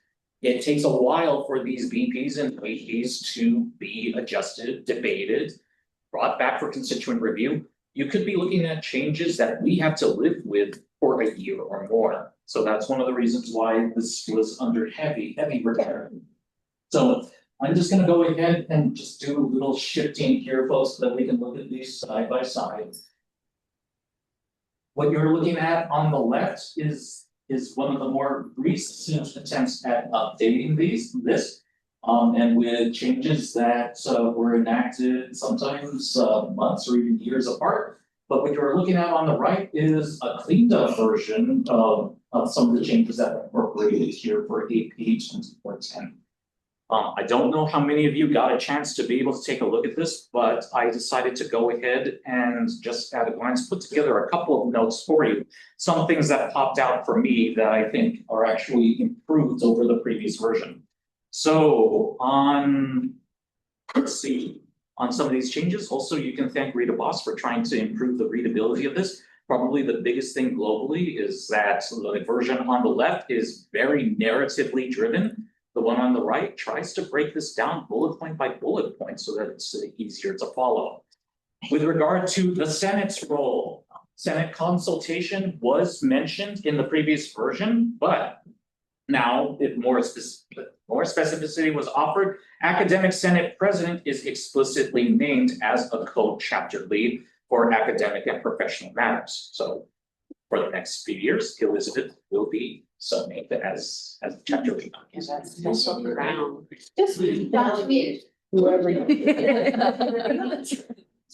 So Like I whoever's do have vice some page president? numbers here. So let's see, for the chapter lead. So chapter leads are those responsible for the operational areas addressed.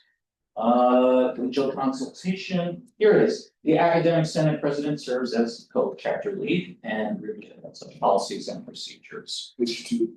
Page 2 page. And we'll see this for the bar anyway.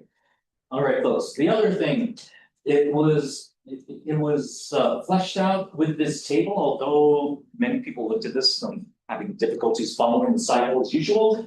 And it was stated here that it is a 5-year cycle that has been parsed out for you on page 2 as well.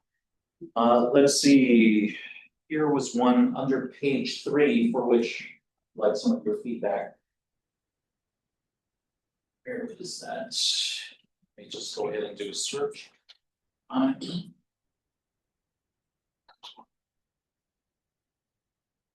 Okay, there it is. I was actually staring at me right in front of us. In instances where time is of the essence, this is with regard to necessary legal changes. In instances where time is of the essence, that language was updated from another previous version where we use the words emergency.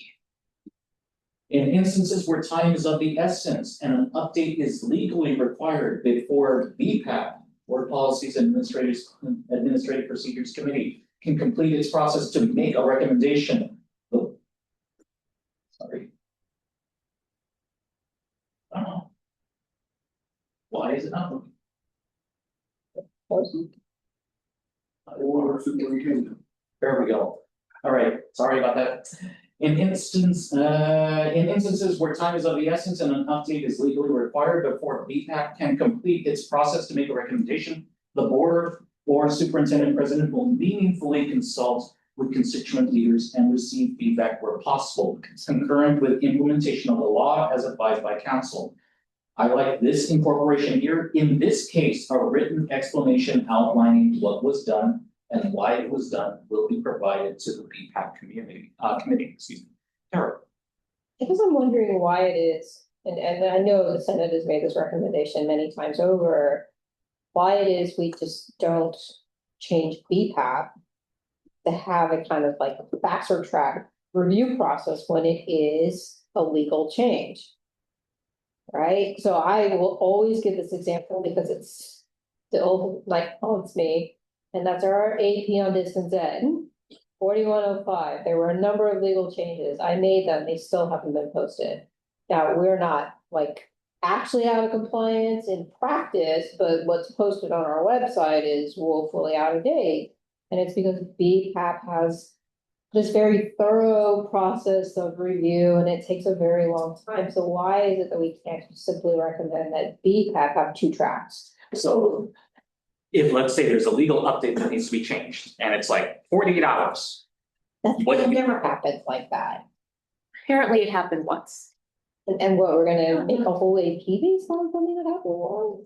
But let's say that, let's say, That's now, they did include, we did suggest some language that said, well, what if at least the constituent leadership representing BPAP could at least be consulted and say for that. But then let's say afterwards, let's say we still have lingering concerns and now it's like, we have to be in compliance here. What you're suggesting is that there has to be a fast track just in case there's this concern that these are long. From the web, because we legally, like Title V, we have to have our updated APs posted publicly. And you could even have the watermark of this is still a draft, but you can see the legal changes are there and we are in compliance because we're practicing these legal changes, but we haven't done its AP 5-year update, even though it's probably due in 6 months. That hasn't happened yet.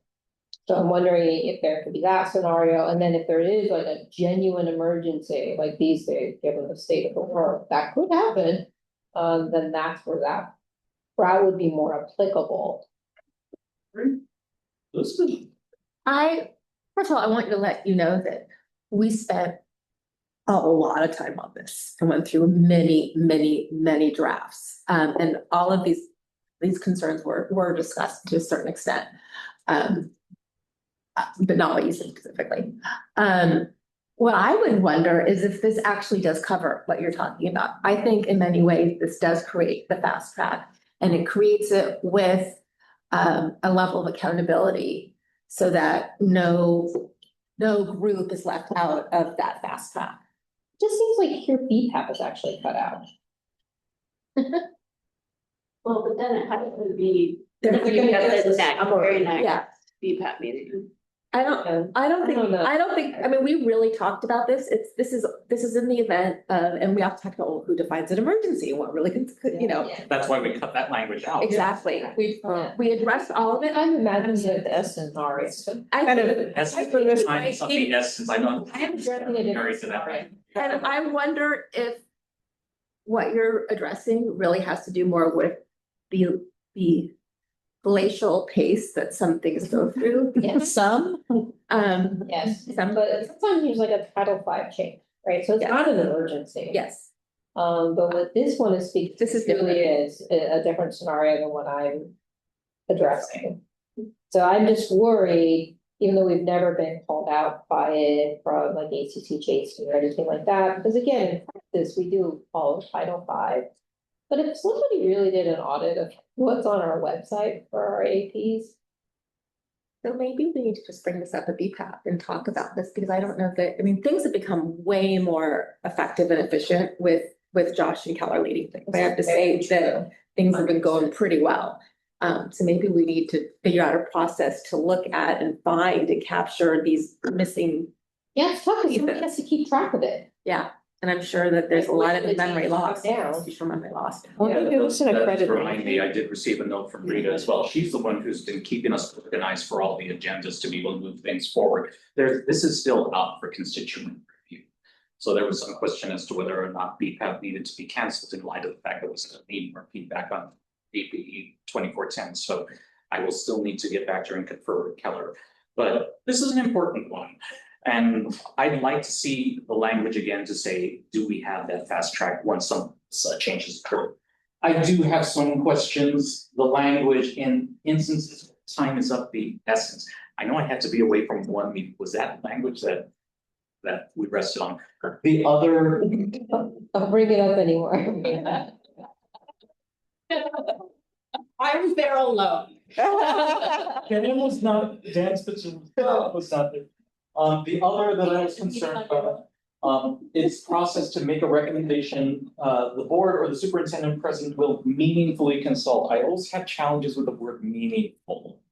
Although I think that's been satisfied by saying, just like with any decision making that goes up to the board, with a recommendation offered to the superintendent president, we do have language that says, regardless of what the decision, especially if there's a decision where majority disagrees, that there's supposed to be written explanation as to why. So I'm actually glad that it offers written explanation, but I'm still coming back to this language on meaningful consultation.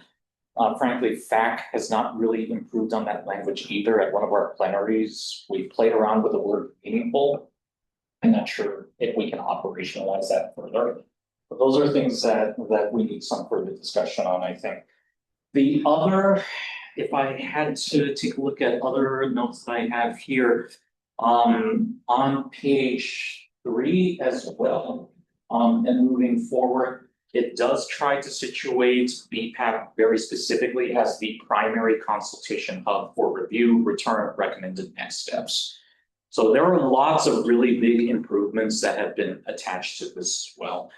The other thing that I wanted to also have all of you take a look at, bring up the other. I would also have you take a look at the updated flow chart as well.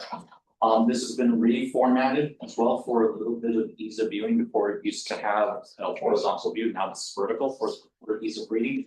But I actually like a lot of the changes here. There were some concerns about this step 4 to step 5, where the superintendent president is concerned. There were lots of concerns about the language that said if there were any minor changes, that the superintendent president would have latitude to be able to make changes here, and sidestepping BPAC. But then that question came out, what do you mean by a minor change? Are we talking about a typo here or a change in nomenclature? Because that might actually introduce lots of different changes. So there's an iterative loop that has been introduced as well to say this can get back to BPAP. So for me, I'm actually happy with a lot of how this chart came along.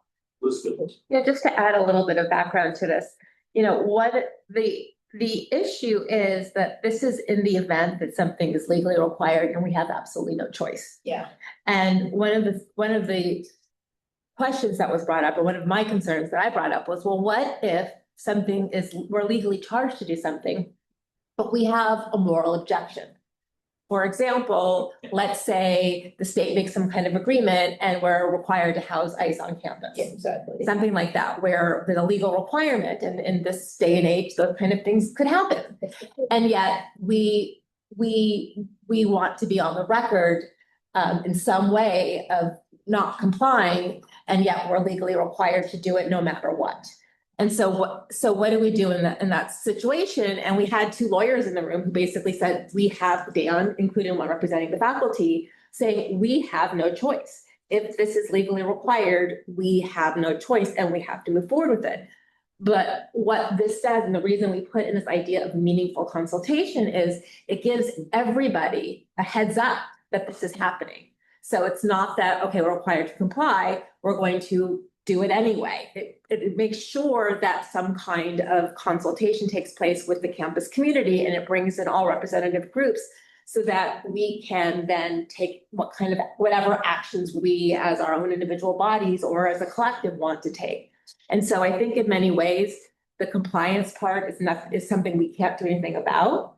But, or at least the inclusion is not something we can do something about. But the real goal here is to bring everybody into the conversation so that if we need to take action as a community, we have the ability to do that very quickly. And also there was lots of discussion with the constituent leadership that also said, okay, give us a heads up that there's going to be this emergency change. Can you at least bring the constituent leadership that are represented on BPAP to be able to say, at least meet with us before you enact this change? So that language was very, very heavily debated. At the same time, don't want to keep this in the waitings because this has been waiting a long time to be able to be updated. I neglected to include a link to the feedback form, but you can find it on the BPAC website. Anybody can enact a request for changes. So your feedback on this one in particular is very important because this is how decision-making happens on campus. So please have a look at this document and offer your feedback. I'll try to send some updates, some reminders to the Senate to say, try to do it by this team. So I will also confer with Rita and Keller as well as to what we want all of that feedback in place. Folks, we are at time here. Do we have a motion on the table to adjourn the meeting? Very, very good. All in favor? Aye. Any opposed? Has anyone ever been longer? I know you're dying to stay longer. Good work, everybody. Very well done. Thank you. And for those of you on Zoom, thank you, everybody. Whole turnout. Yeah, so and people going. And that's for fall. Good work, everybody. 27. Okay. Yeah. So How are you? we submitted. Yeah, we're 12. Boy. Yeah, I know, right? Two It's a new, lot. 3 new